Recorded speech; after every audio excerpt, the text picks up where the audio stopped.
Hello tout le monde, c'est Christelle, j'espère que vous allez bien. Bienvenue sur ma chaîne Om Veda Ayurveda. Pour cette vidéo, je vais aborder un sujet qui à la fois est très connu et en même temps totalement méconnu. C'est un sujet dont tout le monde a entendu parler au moins une fois, c'est le sujet du tantra. Vous me posez régulièrement des questions sur tout ce qui est plutôt spiritualité et philosophie de vie indienne. Donc aujourd'hui, je vais aborder un grand thème avec vous. Alors, petit disclaimer, je ne suis pas une spécialiste du tantra yoga. Il y a beaucoup de courants du tantra yoga également. Donc moi, je vais vous donner les références que j'ai par rapport aux écrits de Hari Johari, donc le fondateur de mon école d'Ayurveda. Donc c'est une vision des choses. Vous trouverez sûrement dans d'autres ouvrages d'autres visions des choses un petit peu différentes. Néanmoins, je pense quand même que je vais vous donner les grandes bases aujourd'hui pour vous permettre de comprendre un petit peu l'univers du tantra, comment on l'applique aussi, à quoi ça sert et pourquoi au final c'est une discipline plutôt vraiment très méconnue sur laquelle on a beaucoup de préjugés. Deuxième disclaimer aussi, ce que je vais vous dire par rapport aux pratiques vraiment du tantra yoga concerne les pratiques du coup avec des personnes de sexe opposé, je n'ai absolument aucune idée de ce qu'il en est en fait d'un point de vue énergétique et spirituel dans des pratiques sexuelles pour les personnes de même sexe. Néanmoins, si quelqu'un a des informations, si vous avez des ouvrages à me recommander sur le sujet, n'hésitez pas à me laisser des commentaires juste en dessous. Alors, mais déjà, je vais peut-être vous décevoir parce qu'aujourd'hui, on va pas parler Kama Sutra. Je ne vais pas rentrer dans le vif du sujet des pratiques sexuelles en tant que telles, mais du tantra yoga dans sa globalité. Une des idées préconçues qu'on peut avoir sur le tantra, c'est que c'est uniquement lié, par exemple, au Kama Sutra, à la pratique de l'acte sexuel. Effectivement, c'est une part du tantra, c'est quelque chose qui est utilisé dans le tantra yoga, mais c'est une part toute infime de ce qu'est cette discipline. Je vous conseille également de regarder en complément de cette vidéo ma vidéo sur ce qu'est la Kundalini parce que ça va sûrement vous éclairer un petit peu plus aussi sur le sujet. Le tantra yoga fait partie d'un ensemble de pratiques yogiques et il faut revenir à la base étymologique du yoga qui est le fait de faire union. Alors effectivement, le tantra yoga, c'est pas forcément l'union de l'homme et de la femme, mais plus globalement, ça va être les pratiques qui vont chercher à unifier le corps avec l'esprit. Le tantra yoga, du coup, c'est pas seulement des pratiques méditatives ou des postures, que ce soit lié aux asanas ou vraiment lié plus au Kama Sutra. En fait, c'est vraiment toute une philosophie de vie qui va chercher à faire union. En fait, il faut savoir donc que dans les pratiques yogiques, le but de toutes ces pratiques-là, même le yoga que chacun d'entre nous en fait pratique en Occident, le but premier du yoga est quand même d'atteindre du coup l'illumination, l'état du samadhi, celui qui va nous permettre de sortir des roues du karma. Si vous voulez que je vous fasse une vidéo un petit peu voilà, c'est quoi le karma, les réincarnations et tout ça, un petit peu simplifié, expliqué. N'hésitez pas à me le dire en commentaire, je me ferai un plaisir de faire une vidéo sur ce sujet si ça peut vous aider un petit peu à comprendre mieux de quoi il s'agit. Donc on va en revenir à cette idée donc de faire union, de faire fusion entre corps et esprit qu'on peut avoir dans le tantra yoga. Alors il faut savoir du coup que c'est deux polarités. De toute façon, tout ce qui est lié à la matière est lié en fait au monde de la dualité. Que ce soit dans l'hindouisme, également aussi dans le bouddhisme, on trouve ces idées-là. D'un côté, tout ce qui est lié à la matière, qui va être lié en fait à l'énergie féminine qu'on appelle Shakti.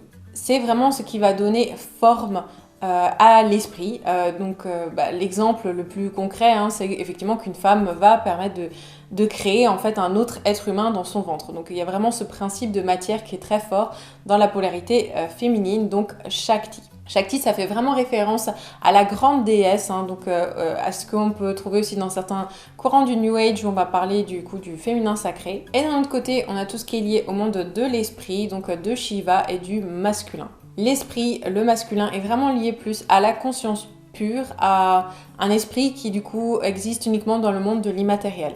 Et donc, dans la pratique du tantra yoga, on va essayer d'associer, de fusionner à la fois matière et esprit. Et le but de tout ça, c'est justement d'éveiller la Kundalini. La Kundalini, c'est cette énergie du coup qui, en de par l'état de fusion, va se réveiller en fait et va permettre d'alimenter tout le système nerveux et de nous permettre d'accéder à un état de conscience, de supraconscience en fait, qui n'est pas notre état en fait au quotidien. C'est un état d'extase qu'on appelle le samadhi. Et là, je vais vous annoncer que tout un chacun, on a déjà fait cette expérience, en tout cas je vous le souhaite, à une moindre mesure bien sûr donc, de l'état du samadhi.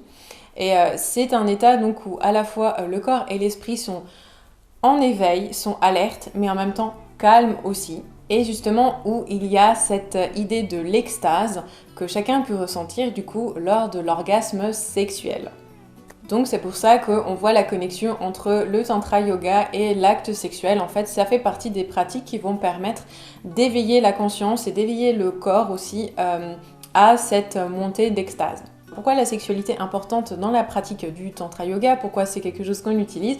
Eh bien c'est simple, parce que de manière très concrète, un homme et une femme ou deux êtres humains sont effectivement incarnés chacun dans un corps différent et donc vivent l'expérience de la séparation donc, et aussi de la dualité. L'acte sexuel va permettre de vivre l'état d'union, de fusion, au moins un court instant, et de dépasser le sentiment donc, de la dualité. Il y a aussi du coup cette union entre à la fois corps et esprit.